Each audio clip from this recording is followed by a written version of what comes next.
What is up, my friends? It's Edward Tomilloso, your Honda Man Internet Sales Manager here at Honda of Santa Maria. And today, I get to show you the 2017 Honda Civic Sedan EXT manual transmission.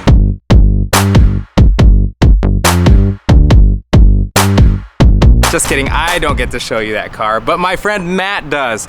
So I won't be getting that particular vehicle for a few more weeks, but my friend Matt from Illinois just got that car. So we are collaborating to bring you that vehicle.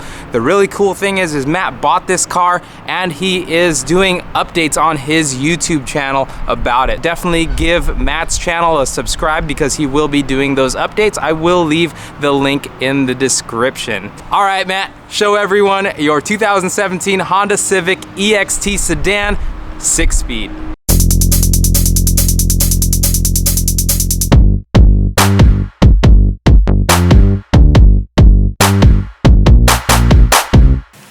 Obviously, here in central Illinois, the weather really isn't cooperating with us today. As you can see, it's snowing. But Edward asked me to show you guys my 2017 Civic EX Turbo 6-speed. He does not have one yet and probably won't for a while, but I bought this one about a month ago, so I'm going to go ahead and show you guys. We'll start off with the exterior of the car, and one of the first things I want to mention is I added LED headlights. They're a lot brighter and a lot whiter than the stock halogen bulbs, so I think it's a pretty nice upgrade for the money I spent.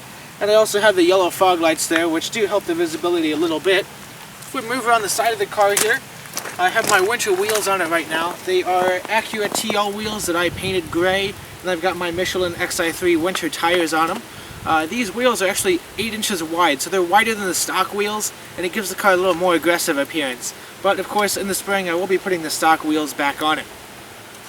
This car is a white orchid pearl, and in the sunlight it really sparkles and shines and it looks beautiful. I asked the dealership not to wash the car because I didn't want any swirls and scratches in it. So the second day I had it, I actually detailed it myself, and then I applied sealant and wax to help protect it, and I think it looks really nice. I've also got the Canadian spec turbo decal there on the bottom, just as a nice little touch. And then if we move around the back of the car here, I removed the Civic emblem just to give it a cleaner look, and then I also dipped the Honda emblem black just to kind of create a contrast between the white paint. And then of course I have my Save the Manuals sticker on the window. So let's take a look inside the car now, and I'll point out a few more differences. One of the main reasons I chose the EXT sedan over the Sport hatchback was the interior and just the features that come along with it. So one of the main things I was interested in is the instrument cluster with the LCD screen. That's one of my favorite parts of this car because it really allows you to customize what information you're seeing, and it just looks really cool. So that's one of the things I was really happy about with the EX Turbo. And also the touchscreen audio system, of course, with satellite radio and all that. And the lane watch camera, which is a huge help when driving in traffic. So there's 2 reasons why I chose this over the Sport hatchback, which doesn't have those features. I have the leather wrapped steering wheel, and a lot of people have been asking me where I got the steering wheel. I went out to my favorite Honda Parts website, put in a Civic EXL as my vehicle, and then I just found the steering wheel there. So I bought that and had that installed. I also really like having the moonroof. It's nice just to have the shade open so you can let some more light in the car. Now there's a few details in this interior that I really like, and that would be the carbon fiber stripe on the seats, which also matches the vinyl wrap I'm doing on the dashboard, so that's kind of a nice touch. And then I did switch out the shift knob for the leather knob from an Acura TL. It just has a nicer feel to it, and I just didn't like the way the stock knob felt at all, so I switched that out. One of my favorite parts about this interior is the heated seats. I didn't want to go with an EXL simply because it was a lot more expensive and I couldn't get the manual, but to have heated cloth seats is really nice. I like that a lot. So I thought we'd take the Civic EX Turbo out for a drive and just see what it's like. So we're driving on this this road now here at about 50 miles an hour, and it's very quiet and it's very smooth. There is a little more road noise than usual because of the snow and the slush and the winter tires, but still it's a very quiet, very comfortable car to be in.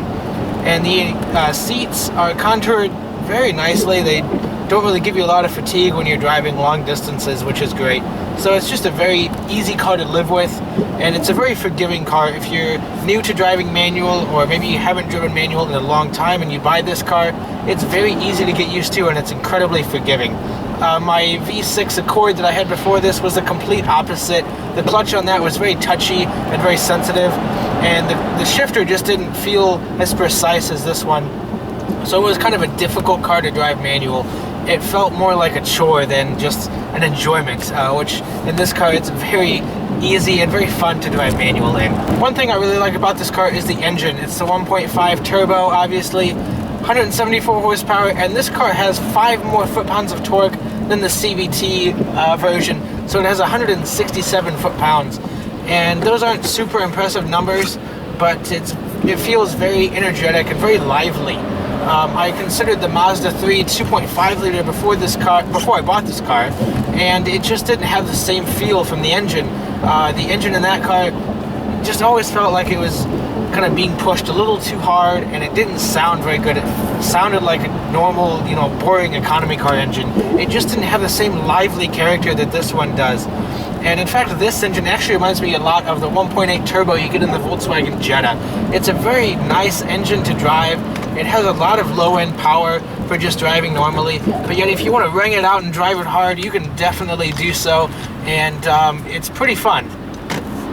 We're going to turn onto this back road here, and I'm not going to be able to go too fast because there's a vehicle in front of me and there's snow on the road, but I do want to talk about how this car drives when you're pushing it hard. Because before my Accord Coupe, I had a 9th gen Civic Si, which I really loved, but I got rid of it because I wanted more power and I wanted more refinement. And this car really is just a very nice blend of sportiness and refinement and just everyday usability.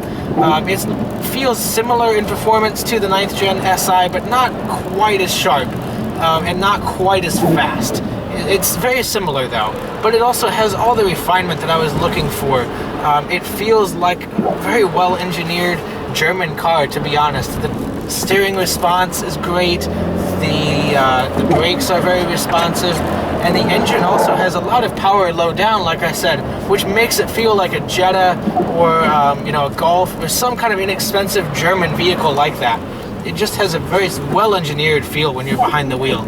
But yet at the same time, if you push it hard around some corners and whatnot, it's a fun car to drive. It feels similar to my 9th gen Si. It's just an awesome kind of blend of the two kind of different characters of vehicles, which is great. A lot of automotive journalists have said that the tires are what really let this car down when it comes to handling, and I agree 100%. Before I put my winter tires on, I did have the opportunity to push the car hard a little bit through some corners, and it just didn't feel that confident on those tires. But you can tell through the steering and just through the way everything feels that the chassis was ready for more and it wanted to keep going, but the tires were really the limiting factor. So when I put my stock wheels back on in the spring, I'm going to mount some summer tires on them, and that should improve the handling and the performance a lot. So I'm really excited for that. But overall, this chassis is a great start, and it's just, I think, needing a few changes, and it'll be really, really good. So I'm interested to see what the 10th gen Si is going to be like and how that's going to drive, because this is already such a good basis. One thing Edward was curious about is why I chose the Honda Civic. And the reality of it is I looked at and considered many different cars before I finally arrived at the Civic. And when it came down to it, I was between a used Mazda 3 2.5 liter 6-speed and a new Civic Turbo. And that's what my budget would allow, and those are the two cars I liked best within that budget. So there were three things that really stood out to me about the Civic, even though there were many, many things I liked about the Mazda 3. I loved the way it looked, the ergonomics are great, it drove really well, but there were three things that stood out about the Civic that made me decide to go for the Civic instead.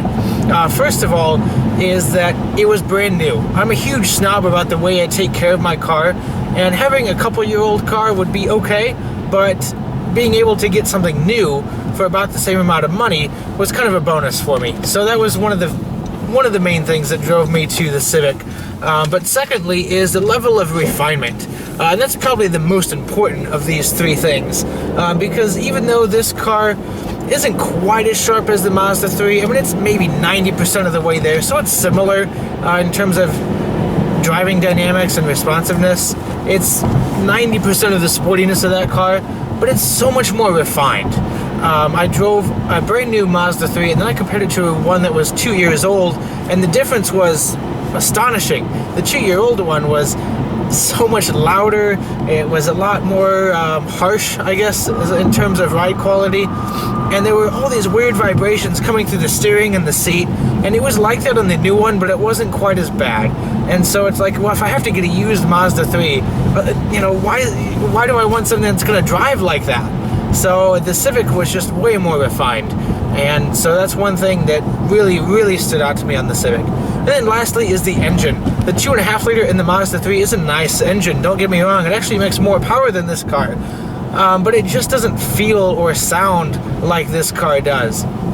It sounds like a boring economy car, and even though the chassis doesn't really reflect that, that's just how the engine sounds, and I didn't really like it. It doesn't sound good at any RPM, at least to my ears.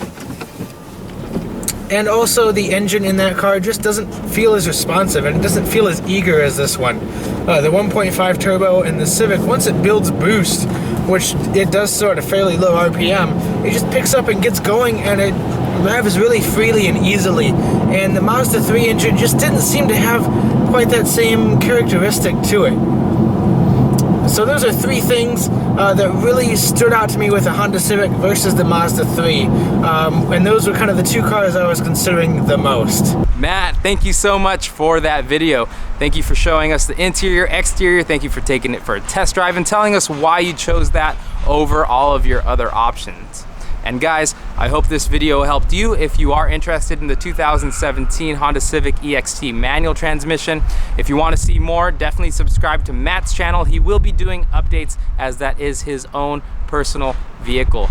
And if you want to see more videos about the newest Hondas, definitely subscribe to my channel. I appreciate it. And if you are in the market for a new car and you live between Santa Barbara and Paso Robles in California, hit me up and I can help sell you a vehicle. All right, I'll catch you guys on the next one.